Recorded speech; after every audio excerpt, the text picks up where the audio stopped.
내가 내려가서 그들을 애굽인의 손에서 건져내고 그들을 그 땅에서 인도하여 아름답고 광대한 땅, 젖과 꿀이 흐르는 땅, 곧 가나안 족속, 헷 족속, 아모리 족속, 브리스 족속, 히 족속, 여부스 족속의 지방에 데려가려 하노라. 아멘. 하나님이 결국은 가나안 땅에 데려가려 하노라.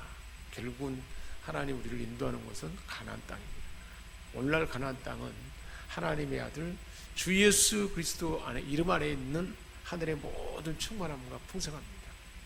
그 삶이 우리에게 이루어지도록 하나님은 인도하는데, 오늘은 하나님이 우리를 시내산으로 인도하는, 시내산을 인도해서 어떤 일을 하셨는가를 하나님 말씀을 통해서 은혜를 나누고자 합니다. 그래서 시내 광야에 머물면서 그곳에서 율법을 받게 됐는데, 출애굽을 한 후에 3월에 도착해서 장막을 쳤습니다. 그리고 시내산에서 2년 6월 20일 구름이, 여호와의 구름이 증거막에서 떠올라서 출발하게 됐습니다. 민수기 10장 11절에서 계수를 하고 이제 출발하는, 그것이 이제 출발인데, 시내산에서 1년을 머물면서 하나님의 율법을 받고, 그리고 그 시내산에서 성막을 세운 거예요. 하나님이 성막을, 설계도를 줘가지고 성막을 세우게 됐습니다. 시내산에서 그래서 머물면서 하나님의 율법도 받고 또 성막에 대한 설계도도 받아서 그대로 부살렐과 올리압이 중심이 되었습니다. 성령으로 충만한, 성령의 지혜를 주신 은사를 통해서 하나님이 주시는 설계대로 정교하게 그런 것을 다 만들 수 있도록 하나님이 그렇게 은사를 준 것을 볼 수가 있습니다. 여기 보면 이제 모세가 십계명도 받고 하나님으로부터 율법을 받으러 올라갔을 때, 그때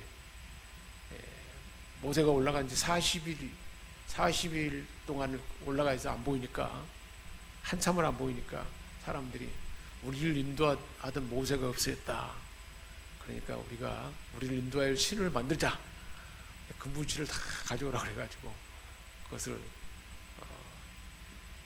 금송아지를 만들었잖아요. 금송아지를 세웠던 장소가 바로 시내산의 저 장소인데, 출애굽기 32장에 나오잖아요. 오늘 우리가 나눌 말씀은 출애굽기 19장에서부터 쭉 연결되는 말씀인데, 출애굽기 32장에 모세가 하나님의 율법을 받으러 더 높은 곳으로 올라오라 그랬잖아요. 더 높은 곳으로, 꼭대기로, 산꼭대기로 올라오라.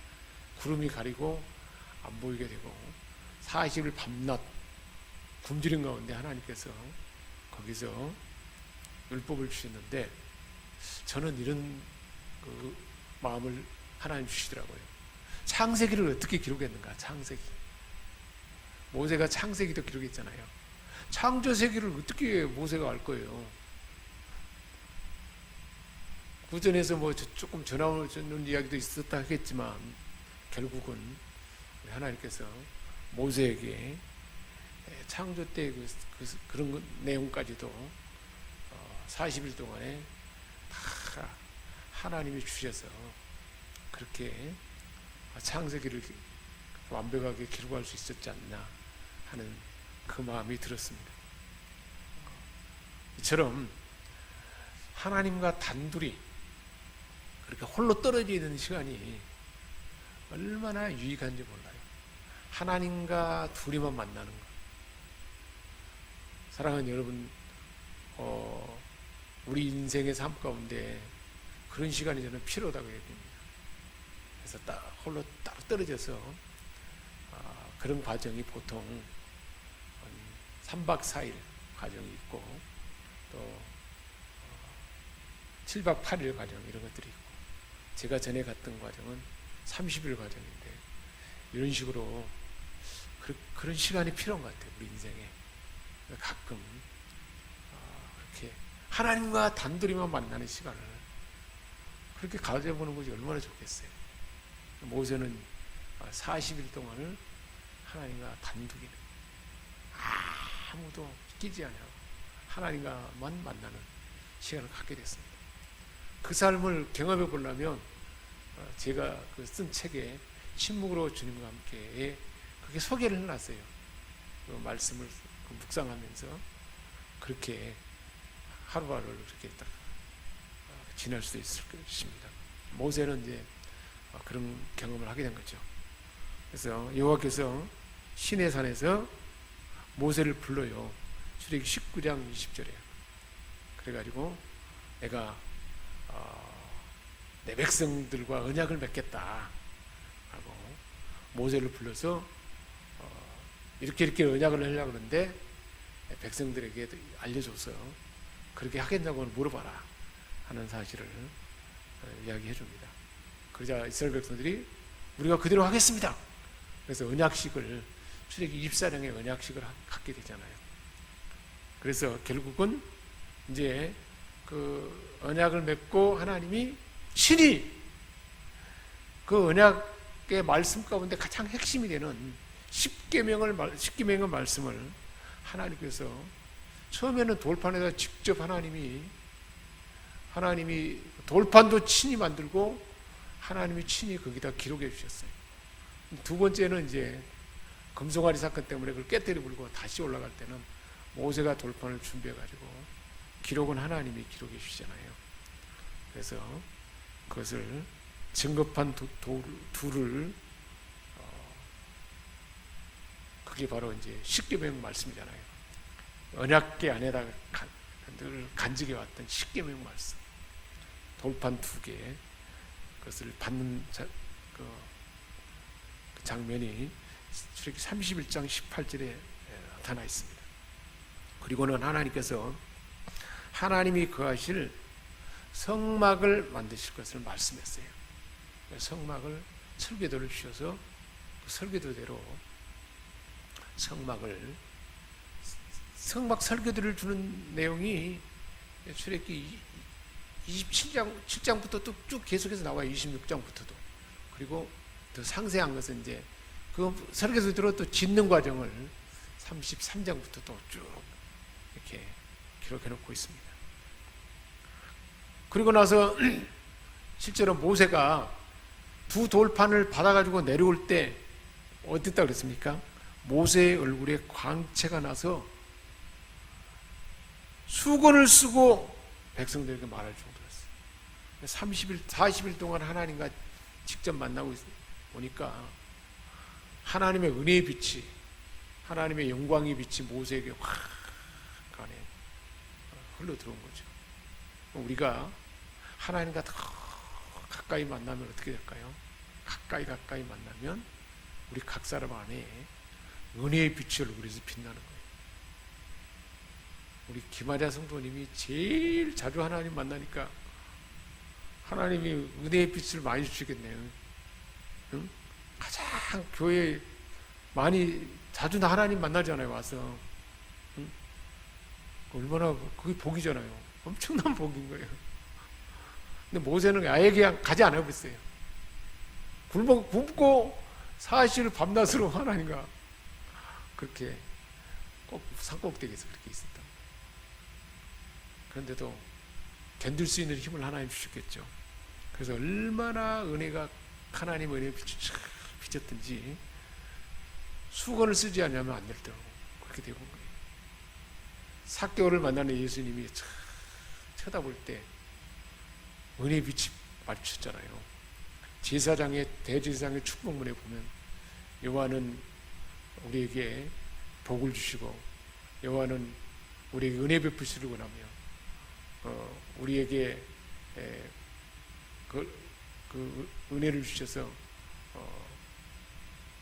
은혜 베푸시기를 원하며 또 얼굴빛을 드사 그 얼굴빛을 비추사 평강을 주시기를 원하노라.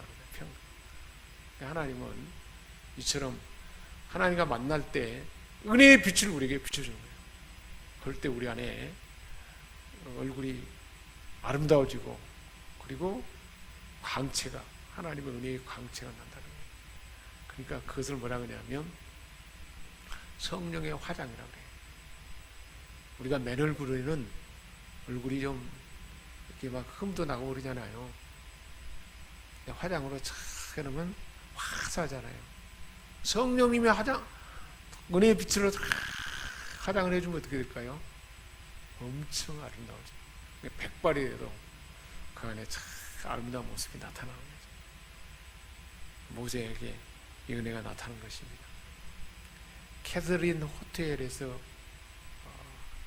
그저 성지 가까운 데 있는 호텔에서 보면 시내산이 이렇게 이런 모양으로, 시내산 모양 안 가봐도 우리 볼 수 있잖아요.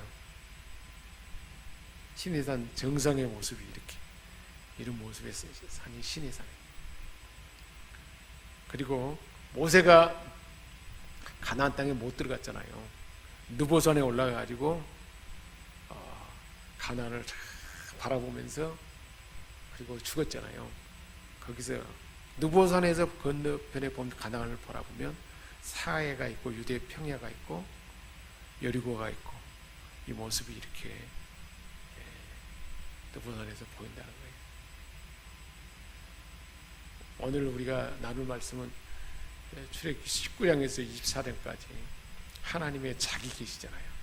성읍 시내산에서 하나님의 원칙과 하나님의 철학, 하나님의 그 가치와 하나님의 기준을 우리에게 알려줬는데 그 핵심은 십계명이라는 거예요. 그래서 19장에서 시내산 앞에서 모세에게 그랬어요. 내가 이 백성을 제사장 나라로 세우겠다. 너희는 내 백성이 되고 나는 너희 하나님이 되겠다. 그렇게 언약을 맺고자 하는데 그렇게 하겠느냐? 그랬더니 그러면서 하나님 말씀했어요. 하나님이 은혜로 너희를 출애굽에서 애굽에서 빠져나왔을 때 독수리 날개로 너희를 업어서 지금 여기 시내산까지 하나님이 인도했다는 거예요.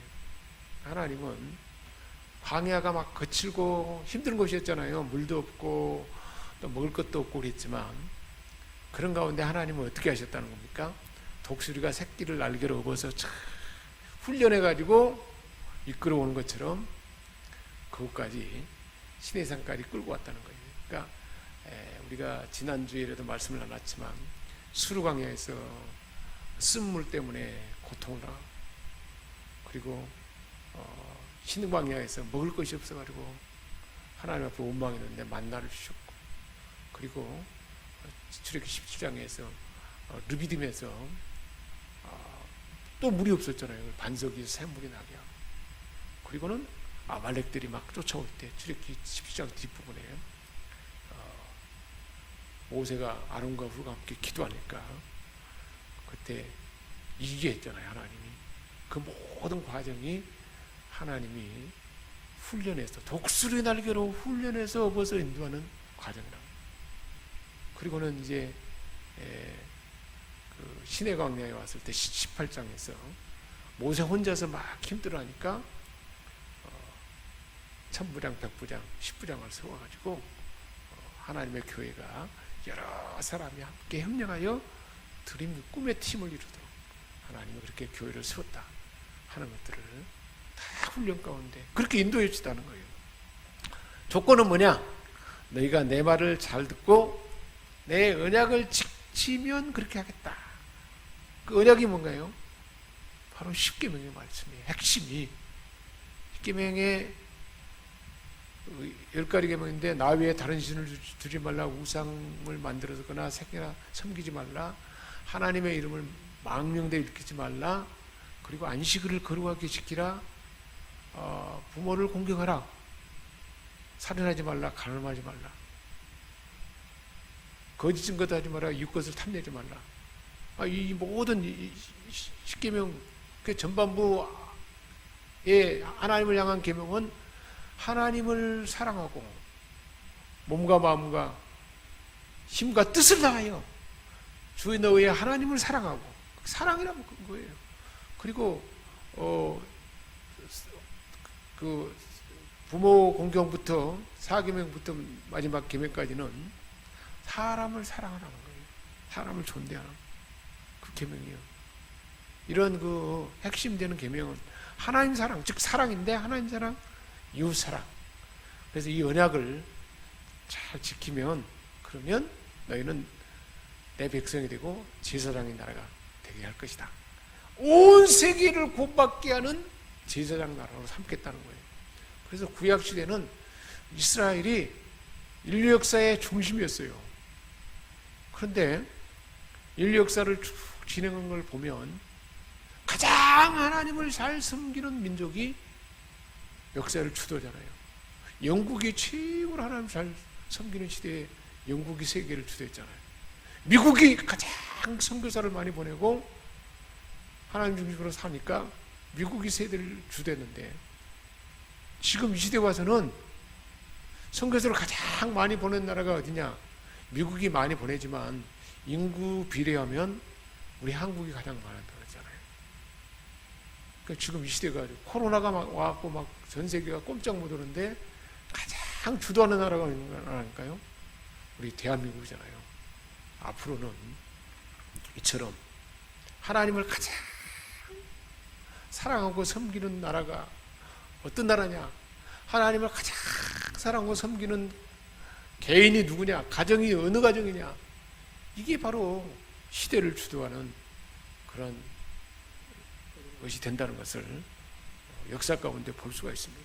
세계가 다 내게 속하였으니 너희가 그런데 다 그 세계 가운데 너희를 제사장 나라로 삼겠다. 모든 민족 중에서 내 소유 삼고 제사장 나라 삼고 거룩한 백성으로 삼겠다. 저와 여러분에게도 세상의 많은 사람들 가운데 우리를 하나님의 상속자로 세웠잖아요. 지난 주일의 말씀에 그리스도와 함께 하는 상속자라 그랬잖아요. 예수님이 하나님의 아들로 상속자인 것처럼 우리도 그리스도와 함께하는 상속자로 세웠다는 것입니다. 하나님 모든 것을 우리 것으로 삼아요. 그것을 우리가 믿음으로 확 받아야 돼요. 그것이 그냥 많은 사람들이 있으니까 뭐 다른 사람도 하나님 상속자고 나도 상속자다. 난 별거 아니지. 그게 아니에요. 나를 이 땅에 보내셔서 하나님이 그런 일을 하고자 하는 일을 하기 위해서 우리를 하나님의 아들로서 상속자로 우리를 부르셨다는 거예요. 하나님 내가 그 역할을 제대로 하겠습니다 라고 우리가 하나님 앞에 사모하고 하나님 앞에 은혜를 구할 때 그런 역할을 더 넉넉하게 하도록 일할 줄 믿습니다. 그리고 20장에 와서 십계명을 준 거예요. 그래서 십계명의 정신은 하나님을 예배하고 하나님 사랑하고 4계명부터 10번째 계명은 결국은 이웃을 존대하는 거예요. 다른 사람을 소중히 여기는 겁니다. 지금 무슨 뭐 정의당에서 인권해가지고 무슨 뭐 차별금지법을 만든다 그러는데 제대로 된 인권은 뭐냐? 다른 사람을 사랑하고 존대하는 거예요. 그 마음 안에 담겼는데 다른 사람하고 사랑하고 존대하고 차별을 금지한다고 우상을 숭배하고 음란한 짓을 하는 것을 그 차별금지법에다 넣을 수가 있어요? 말도 안 되는 소리죠. 그것을 발의해가지고 그 국회를 몇 번 기독교인들이 반대해가지고 거의 통과가 안 되는데 미국에서도 많은 주가 통과하고 막 영국에도 통과하고 프랑스도 통과하고 막 나가지고 통과돼가지고 나라가 엉망이 되어버렸잖아요. 얼마나 형편없는 나라가 다 되어버렸어요. 호주 같은 데가 정말 호주가 살기 좋은 나라였어요. 근데 지금은 그런 면에서 나쁜 나라, 이상한 나라가 되어버렸잖아요. 그런데 그걸 지금 하고 있는 거예요. 십계명에. 그러면 그 계명의 그 원칙이 하나하나가 사랑에 담겨 있어요. 근본은 사랑이 있어요. 이웃을 소중히 여기고 존대히 여기고 내 몸처럼 여기는 그 마음이 십계명의 정신입니다. 얼마나 반대하는 원칙이에요. 우리가 이웃이라면 모든 사람이잖아요. 내 가족, 내 남편과 내 아내, 내 아이 그리고 부모님 다 어떻게 보면 가장 가까운 이웃이죠. 그런데 이웃을 내 몸과 같이 여기라. 내 몸과 같이. 내 몸과 같이 사랑하라. 그게 예수님이 가르쳐 주신 십계명에 대한 재해석이잖아요. 우리가 그런 마음으로 모든 사람을 존귀하고 존대하는 것, 이런 마음으로 살면 얼마나 삶이 만들어겠습니까? 그 원칙을 가르쳐 준 거예요. 21장부터 23장까지는 이제는 도덕법과 민법, 그래서 남의 것을 훔쳤을 때는 어떻게 하고, 남의 것을 이렇게 손해를 끼쳤을 때는 어떻게 하고, 이런 것들, 그 법적 원칙을 다 하나님이 가르쳐 줬어요. 하나님이 주는 원칙, 실제로 이 하나님이 주는 원칙을 바탕으로 온 세계에 제대로 된 법이 나온 거예요. 그리고 24장에는 이제 하나님께서 모세보다 아론과 그리고 장로들이 산꼭대기 중간에 올라오게 하고 백성들은 아래에 있고, 그리고 언약식을 맺잖아요. 실제로 양을 잡아가서 피를 뿌리고, 그래서 모두가 다 깨끗 청결케 하고, 그럴 때 막 하늘에서 어떤 소리가 나는 거야. 막 쿵쾅쾅쾅 막 소리가 나니까 백성들이 무서워가지고 모세에게 부탁하잖아요. 직접 모세 당신이 말을 듣고 우리에게는 전달만 해주라고. 직접 들으니까 너무 무섭다고 하잖아요. 그만큼 하나님이 얼마나 가까이 있으면 무서운지 몰라요. 근데 모세는 하나님과 사람이 대화하는 것처럼 같이 대화하더라고요. 그게 얼마나 큰 복을 받는지 봅니다.